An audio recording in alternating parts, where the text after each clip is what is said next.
Değerli arkadaşlar, yine KESK operasyonunda gözaltına alınan arkadaşlarımızın tamamı Kürt sendikacılar.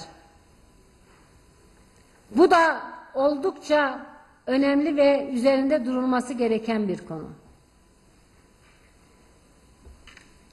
Sağlık emekçilerine yönelik operasyon yapılır. Kürt öğrenciler ve sağlık emekçisi Kürtler gözaltına alınır. Üniversitelerde Kürt öğrencilere yönelik özel bir operasyon yapılır.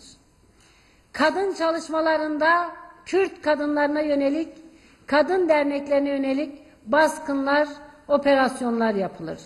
Demokratik Özgür Kadın Hareketi devletin, AKP hükümetinin hedef tahtasında.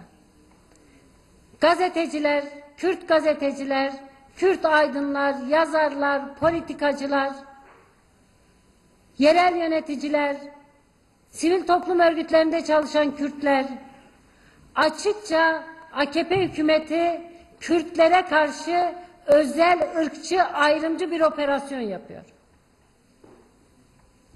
Kimse bunu KCK adı altında filan kamufle etmeye kalkışmasın. Bu ülkede AKP iktidarının emrinde olan özel yetkili mahkemeler aracılığıyla bir Kürt operasyonu yapılıyor. Etnik bir operasyondur, ırkçıdır, ayrımcıdır. Başka türlü izah edilemez. Bugün cezaevlerindeki politik tutukluların neredeyse tamamının Kürt olması başka türlü izah edilemez. Bu bir Kürt düşmanlığıdır. Kürt halkına karşı tahammülsüzlüktür.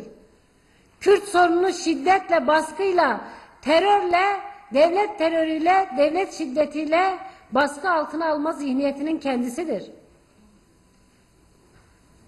Değerli arkadaşlar, bu nedenle bizler Kürt sorununun çözümü konusunda Kürt halkının örgütlü mücadelesini hayatın her alanında çok daha güçlü bir şekilde örmeye kararlıyız.